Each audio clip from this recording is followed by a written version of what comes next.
I think a lot of us hear about the Roman Empire without fully understanding what it was or why it's still important to this day. So in this video, I wanted to share all the evolution milestones of the Roman Empire from the very beginning of it as a concept, all the way to its last days and what it actually did for the world we live in today. The story of Rome begins with it as a small city-state in central Italy around the 8th to 6th century BC. At this point, Rome has no empire, no legions, and certainly no global influence. It's just one settlement amongst many in a region crowded with Etruscans, Latins, Greeks, and other peoples. Conquest isn't even something they can think about. All of their focus was on survival, having to fight rival cities for land, for resources, and for influence. What matters about this early stage is that Rome learns quickly that it needs internal order. Without a stable political structure, a small city in such a cutthroat landscape simply just can't make it. This need for stability directly leads to Rome's first major leap, the creation of the Roman Republic. Around 509 BC, Rome reorganizes itself into a new political system after overthrowing its monarchy. This is its second milestone, with the first being its start.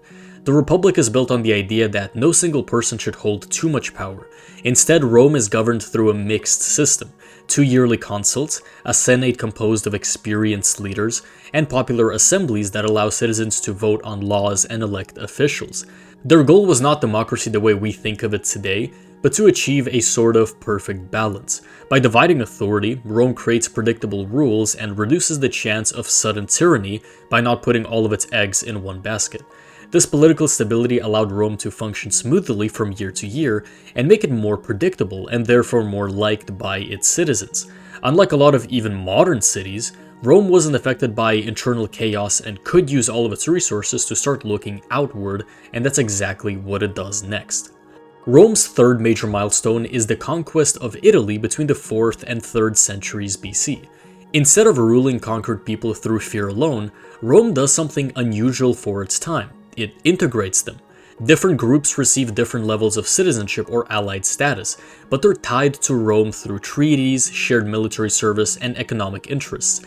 This approach drastically multiplied Rome's manpower, especially with the new soldiers genuinely having respect for the city that gave them citizenship. This gives Rome a scale of military power its rivals just cannot match, and they use this to secure Italy. At this point, Rome wants to conquer more land, and the Mediterranean contains one opponent capable of testing Rome's new strength: Carthage, which was one of the most important trading hubs and cities of the ancient Mediterranean. This fight would be known as the Punic War, fought between 264 and 146 BC, and is the fourth milestone. These are some of the largest and most brutal conflicts of the ancient world, and was especially important for Rome as having control over a massive trading hub would give it immense control. Due to Carthage relying on hired mercenaries instead of having a stable and sizable army, it gets conquered by Rome. By defeating Carthage, Rome gains Spain, North Africa, and of course, enormous wealth. It also becomes the leading power in the Western Mediterranean. This expansion, however, creates new problems. Wealth pours into Rome unevenly, enriching elites much faster than ordinary civilians. Land becomes concentrated in fewer hands, political leaders become more ambitious and less citizen-oriented. This all leads directly to the next turning point of Rome, the internal conflict and collapse of the Republic. Milestone 5 is the long period of civil unrest from the late century BC to the 1st century BC. Rome's political system wasn't designed to manage an empire. Generals command armies loyal to them personally, politicians fight for power with increasing bitterness, reformers like the Gracchi brothers are killed, civil wars erupt between powerful figures like Marius and Sulla, then between Pompey and Julius Caesar. The Republic fractures because what made it strong, like the competition, ambition, and the shared power, became weaknesses when Rome grew too large without having proper regulations and laws. After decades of this chaos, Romans are tired and have had enough. They want stability more than just endless power, and the rise of Augustus promises to deliver exactly that. The sixth milestone is the creation of the Roman Empire under Augustus around 27th BC. Augustus presents himself as not a king, but a leader restoring order, even though he holds the true power of a monarch. He reorganizes the government, controls the military, stabilizes finances, and uses propaganda to promote unity. The importance of this stage is that Rome actually managed to adapt its political structure to its size. This imperial system offered long-term predictability, something the late Republic couldn't do. An emperor can coordinate the entire empire, enforce reforms, and maintain peace. This stability launches Rome into one of the most remarkable periods of its history, the Pax Romana, and our 7th milestone. The 1st and 2nd centuries CE was when the empire reached its greatest internal harmony, and could be called a utopia. Quality roads were paved across continents, a new Roman design called aqueducts would give cities lots of fresh water, trade flowed well between regions, and law became more standardized, making it easier for people across the empire to conduct businesses and settle disputes. This naturally causes the cities to grow, the culture to spread, and the people living in this empire, even if they're from diverse backgrounds, to share a common identity and not have too much infighting. At this point in time, Rome was its own world, and a very beautiful and advanced one at that. A person could travel from Britain to Egypt and find familiar infrastructure, legal systems, and administrative process. But how do you continue managing this level of scale? Maintaining peace across vast distances becomes expensive and difficult. Defending borders requires more soldiers. Governing millions of people requires increasingly complex bureaucracy. The empire's size helped it get to this point, but what is it supposed to do now? And this is where it endured one of the most dramatic urban disasters in its history, the Great Fire of Rome. It killed hundreds, destroyed roughly 3/4, and caused more distrust in Christians, who were a minority, and resulted in about 1,000 of them being killed. In the aftermath, the city was rebuilt on a grander scale with wider streets, new fire-resistant building regulations, and monumental projects commissioned by Emperor Nero.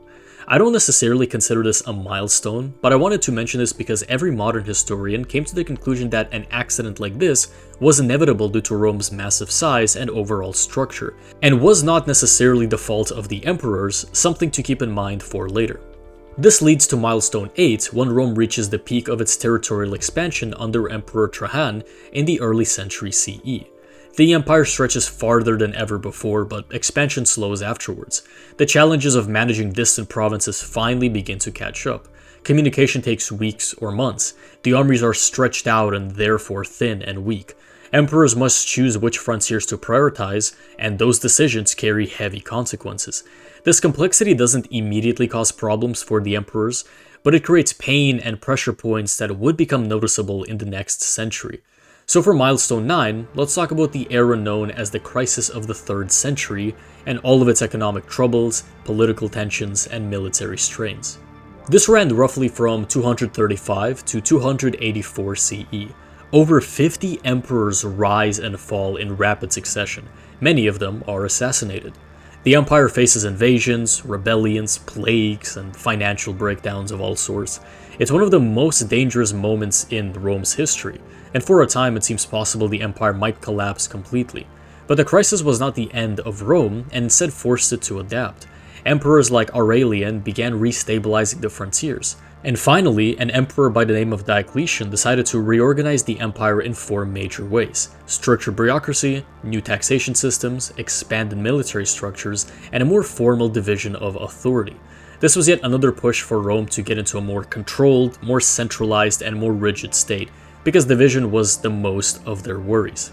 So then it's only appropriate to mention milestone 10, the division and the Christianization of the empire in the late 3rd and 4th centuries. Diocletian divides the empire into eastern and western halves to make governing easier. Later, Constantine legalizes Christianity, which was, fun fact, indeed illegal, and the religion spreads quickly through Roman institutions and communication networks. Over time, it becomes the unifying identity across regions that might otherwise drift apart culturally. Meanwhile, the East becomes wealthier and more urbanized, while the West becomes more rural and financially strained, once again creating division and causing more infighting and poor morale. On top of everything, external attacks and attempts to take over part of Europe were becoming more constant and more advanced. The Western Empire struggled to defend its borders against migrating and invading groups. At this point, it was clear that the deep structure of the Roman Empire was not effective for its massive size, and as much as it was attempted, reversing the decline was now seemingly impossible. This leads to Rome's biggest and final milestone, the fall of the Roman Empire. The layered problems with the economy, politics, military, and the constant outside pressure finally caught up. Groups like the Goths, Vandals, and others established their own kingdoms within former Roman territory. In 476 CE, the last Western emperor is deposed, marking the symbolic end of Roman rule in the West. While obvious to us now, the idea that something as large as Rome could even be conquered was unthinkable at the time, the same way that a company like Google seems unbeatable. But it fell anyway, and its final milestone has been its legacy on the world.